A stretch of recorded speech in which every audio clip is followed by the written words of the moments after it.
What a whirlwind of emotions for Vancouver Canucks fans.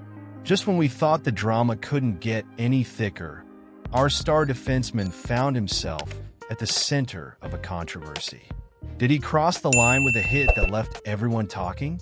Or was it just a case of an unfortunate play gone wrong? Stay tuned, because we're diving deep into what this means for our team moving forward. Don't forget to hit that subscribe button and give us a thumbs up to stay updated on all the latest Canucks news. The NHL Player Safety Department has officially made its decision regarding Quinn Hughes following that controversial hit on Josh Norris of the Ottawa Senators. As we all know, things have been quite hectic in the league lately, with suspensions flying around, discussions about headshots, and the ongoing CBA negotiations. But Hughes clearly felt they weren't busy enough. In a pivotal moment during the first period of the game, Hughes delivered a hit that sent Norris crashing against the boards, leading to his ejection from the game. Now, the hit itself wasn't overly violent, but the key moment came when Hughes shoved his stick into Norris's back. That action was enough for the officials to deem it a misconduct penalty, and we all know how the league tends to react in these situations. Some fans on social media have voiced their opinions, arguing whether the ejection was a bit of an overreaction to what seemed like an incidental play. But as it stands, there was no further punishment handed down to Hughes. By the time the 5 p.m. deadline rolled around, it appeared Hughes would only face the consequences of being ejected from that game. Fortunately, Josh Norris was able to return shortly after the incident. He went to the locker room for evaluation, but came back without showing any serious signs of injury. Thank goodness for that. You can't help but feel a bit of tension in the air, though, especially as the game progressed. Both teams clearly had some animosity brewing, culminating in a fight late in the match between Ottawa's captain Brady Tkachuk and Vancouver's Dakota Joshua. It was a raucous affair, and you could feel the energy from the stands.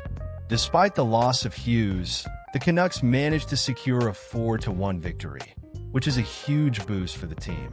With that win, Vancouver now sits at a record of 10-6-3 this season. They're currently 5th in the Pacific Division, just 1 point behind the Edmonton Oilers with 3 games in hand. This is a critical time for the Canucks as they look to solidify their position in the playoff race.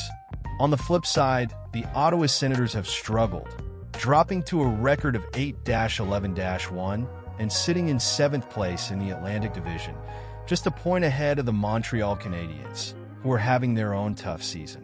You have to wonder how the Senators will bounce back from this. Now, let's address the burning questions surrounding Quinn Hughes.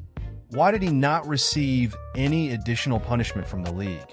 Well, it boils down to the fact that he was already penalized during the game. The officials deemed that the misconduct penalty he received was sufficient. So, as it stands, Hughes is expected to be back for the Canucks' next game against the Boston Bruins on Tuesday. I can't help but think this incident might serve as a learning experience for him. He's not a malicious player by any means, and it's a shame to see him caught up in a moment like this. As fans, we can only hope that Hughes takes this to heart and continues to develop as a player. The stakes are high, and every decision counts, especially as we move deeper into the season. So, what do you all think? Was the league right in how they handled the situation? Or should Hughes have faced harsher consequences? I'm honestly torn on this. Hey Canucks fans, it's your go-to source for everything Vancouver Canucks, and today we've got some thrilling news to dive into. It looks like Brock Boeser is on the brink of returning to the lineup, and let me tell you, it couldn't come at a better time. The Canucks have been on a rough stretch without him, losing their last 7 games, and his absence has been felt deeply. Now, we all know how critical Boeser is to this team. Before he went down with that upper body injury from that hit by Tanner Jeannot, he was lighting it up with 11 points in just 12 games. That's 6 goals and 5 assists, folks. With stats like that, it's easy to see why his return is so pivotal.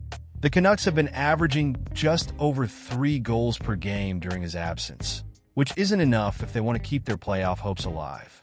What's even more exciting is that Boeser has already made significant progress in his recovery.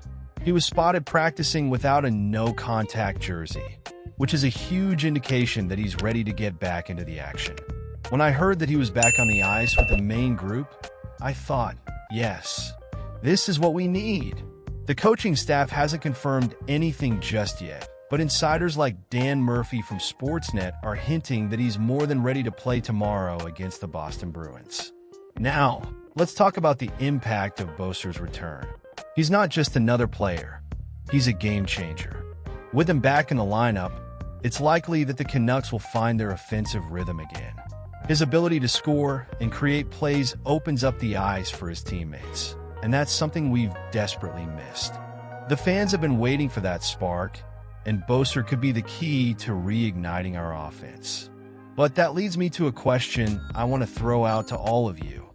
Do you think this was the right move, bringing him back so soon? Personally, I'm a bit divided on it. On one hand, we need him back to compete, but on the other hand, I worry about him rushing back too quickly after a head injury. It's a fine line, and I'm sure the coaching staff is weighing all their options carefully.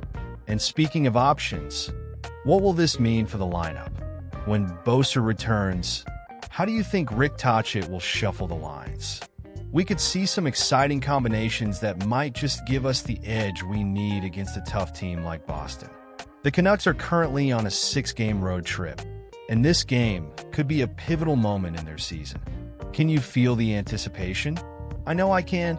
The puck drops tomorrow night at 4 p.m. Pacific Time, and you can catch all the action on Sportsnet across Canada. This is the kind of game that can turn the tide for the Canucks, and having Boeser back could be just what we need to make a statement. So, I want to hear from you. What are your expectations for Boeser's return? Do you think he'll come back firing on all cylinders? Or do you think it might take him a little while to find his groove again? Share your thoughts and frustrations down in the comments. Let's get a discussion going.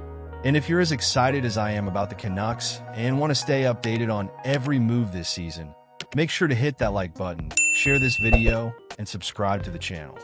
Don't forget to activate the notification bell so you won't miss any of the important updates coming your way. Let's rally behind our team and hope for a big win tomorrow night.